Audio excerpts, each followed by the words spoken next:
Hi friends, I am Abhishek. Welcome to my YouTube channel the ocean of Shiksha.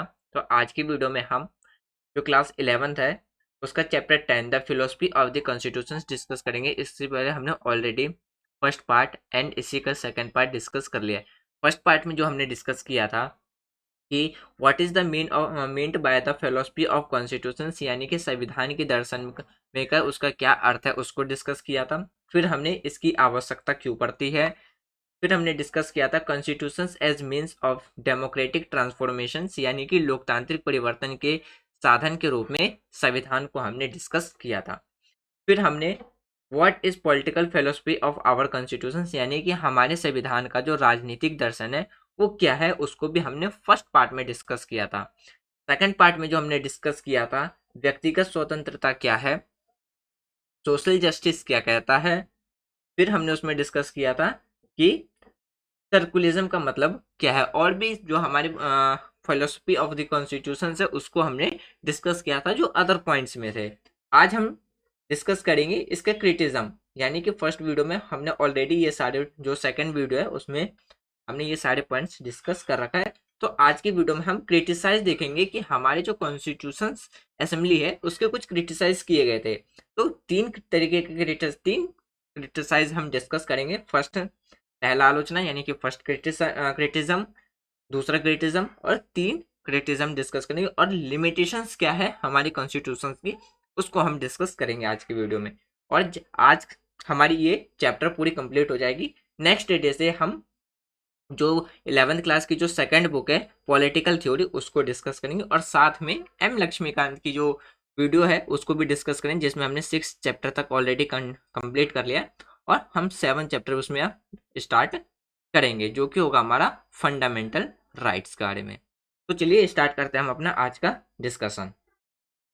तो अगर हम criticise की बात करें, फर्स्ट क्रिटिज्म की बात करें, तो वो क्या कहता है कि यह आलोचना या कि एक बोझल है, यानी कि पहला जो क्रिटिसाइज की इस बात के लिए किया जाता है कि हमारा जो कॉन्स्टिट्यूशन है वो क्या है, एक बोझिल डॉक्यूमेंट है, यानी कि एक अनवाइडली डॉक्यूमेंट है जिसकी लेंथ काफी ज्यादा लंबी है। जो चीज नहीं लिखी जानी चाहिए थी वो भी हमारे कॉन्स्टिट्यूशन में लिख दी गई है। इन सब आधार पे सबसे पहले हमारे कॉन्स्टिट्यूशन का क्या किया जाता है, एक क्रिटिसाइज किया जाता है।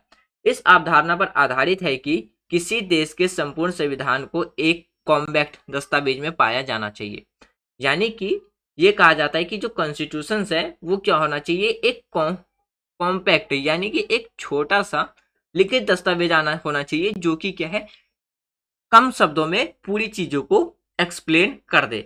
तो इस तरीके का एक क्रिटिसाइज हमें देखने को मिलता है हमारे संविधान का।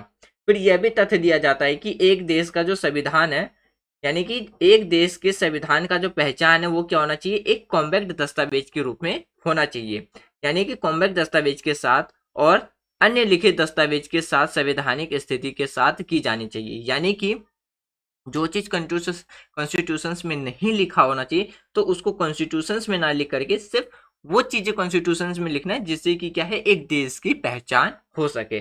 अगर हम यूएसए की कॉन्स्टिट्यूशन की बात करें तो दुनिया का जो सबसे छोटा लिखित कॉन्स्टिट्यूशन है तो वो किसका निकल के आता है, हमें यूएसए का निकल के आता है। उसी के बेस पे क्या है, हमारे कॉन्स्टिट्यूशन का एक क्रिटिज्म देखने को मिलता है। अगर हम भारत के केस में बात करें, in the case of India, यानी कि भारत के मामले में बात करें, ऐसे कई विचार हैं, यानी विवरण है, अभ्यास है और बयान है कि एक ही दस्तावेज में शामिल किया गया है, यानी कि शामिल कर दिया गया, जिसकी वजह से हमारा जो दस्तावेज है उसका जो साइज है वो क्या है, काफी ज्यादा बड़ा हो गया है। यहाँ पे एग्जाम्पल देकर के इसे बताने की कोशिश की जा रही है कि जैसे कि हमारे देश में क्या है, जो सिविल सर्विस कमीशन है ये कॉन्स्टिट्यूशन में नहीं लिखा होना चाहिए, लेकिन उसके बाद भी इसे हमारे कॉन्स्टिट्यूशन में लिख दिया गया। ऐसे प्रावधान की वजह से हमारा जो कॉन्स्टिट्यूशन है उसका जो साइज है वो काफी ज्यादा लंबा हो गया है। ये अकॉर्डिंग टू जो कॉन्स्टिट्यूशन क्रिटिज्म है, जो विचारक थे जो संविधान की जो आलोचना करते हैं, वो उनके पॉइंट्स ऑफ व्यू से ये बताई जा रही है कि उनके अनुसार क्या आता है कि जैसे कि सिविल सर्विस जैसे जो सब्जेक्ट्स हैं, सेक्शन से, ये सब कॉन्स्टिट्यूशन में ना भी होता तो भी क्या होता, तो हमारा कॉन्स्टिट्यूशन एक अच्छा कॉन्स्टिट्यूशन होता। और वो कहते भी हैं कि हमारा जो कॉन्स्टिट्यूशन का जो साइज है वो इतना बड़ा हो गया है कि कुछ ऐसे एक्सप्लेनेशन, यानी कि डिटेल्स, प्रैक्टिस स्टेटमेंट है जो कि हमारे एक ही कॉन्स्टिट्यूशन में लिख दिया गया है, जिसकी वजह से भारत का जो संविधान है वो एक लंबा संविधान यानी कि एक बड़ा संविधान बन गया है।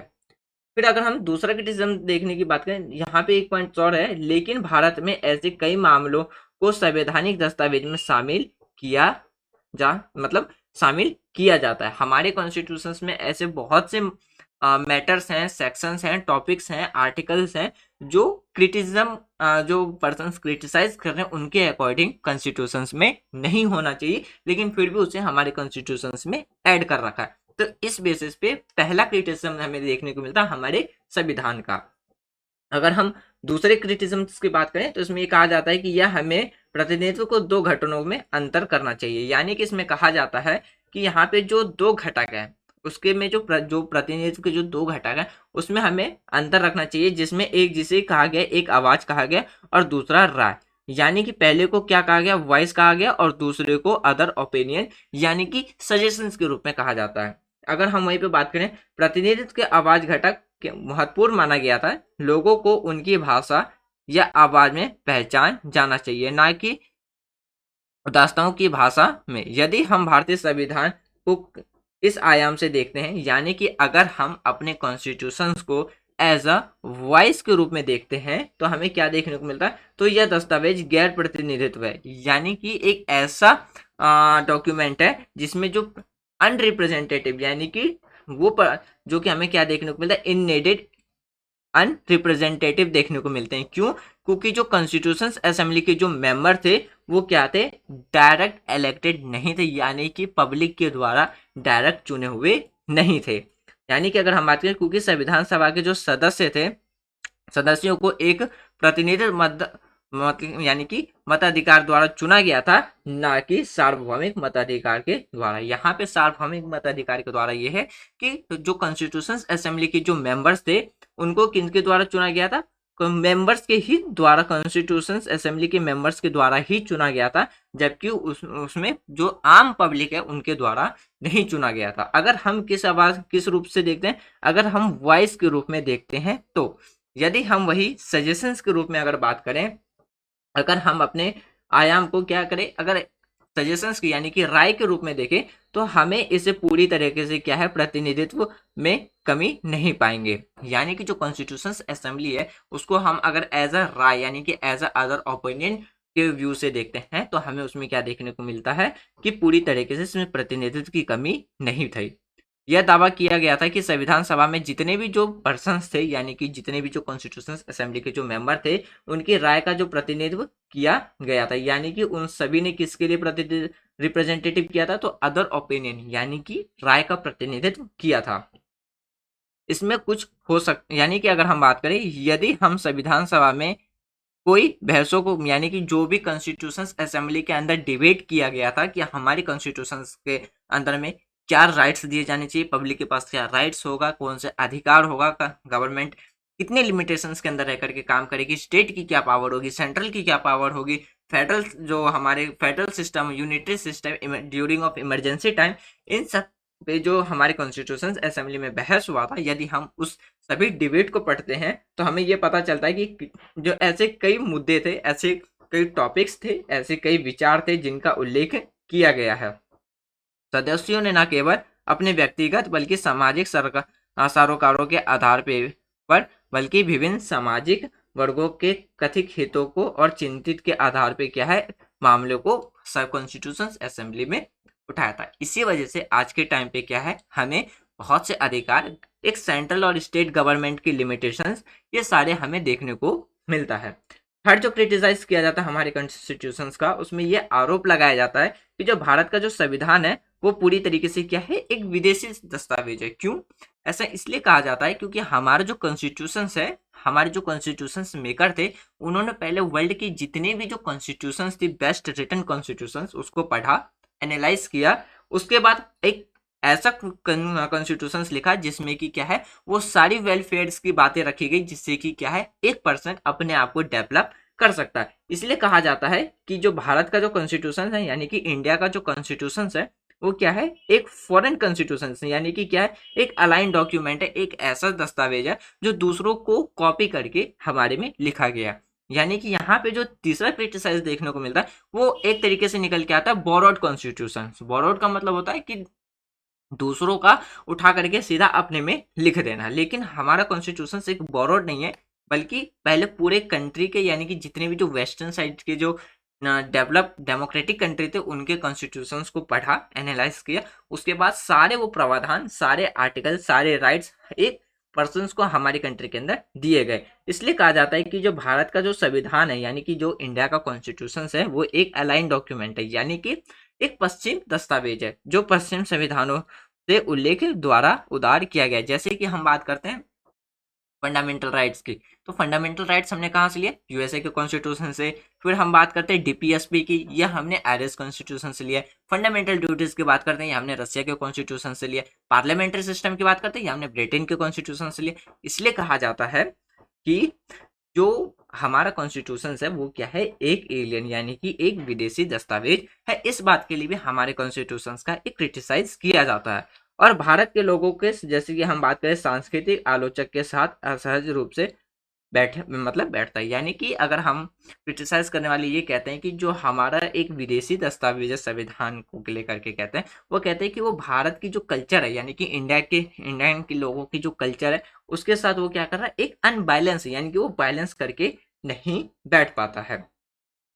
यह आलोचना अक्सर कई लोगों के द्वारा आवाज उठाई जाती है। यानी कि आज के टाइम मतलब क्रिटिसाइज करने वाले ये कहते हैं कि आज भी इस चीज को लेकर के काफी ज्यादा क्रिटिसाइज हमें मतलब सोसाइटी के अंदर उठाई गई देखने को मिलती है। यहाँ तक एक संविधान सभा में कुछ आवाज ऐसी थी जो इस चिंता को प्रतिनिधित्व करती थी। फिर कहा जाता है कि कॉन्स्टिट्यूशन असेंबली में कुछ मेंबर्स ऐसे थे जो इस बात को डिबेट एंड डिस्कशंस में रखा था कि जो कॉन्स्टिट्यूशन हम लिख रहे हैं उसमें जो प्रावधान दिए गए वो इंडियन लोगों के, जो इंडियन पीपल है उनके कल्चर के साथ तालमेल नहीं बैठा पाएगा। तो इन सब बेसिस पे क्या है, हमें एक कॉन्स्टिट्यूशन का क्रिटिसिज्म देखने को मिलता है। अब बात करते हैं हम कि हमारे कॉन्स्टिट्यूशन की क्या क्या लिमिटेशंस देखने को मिलते हैं।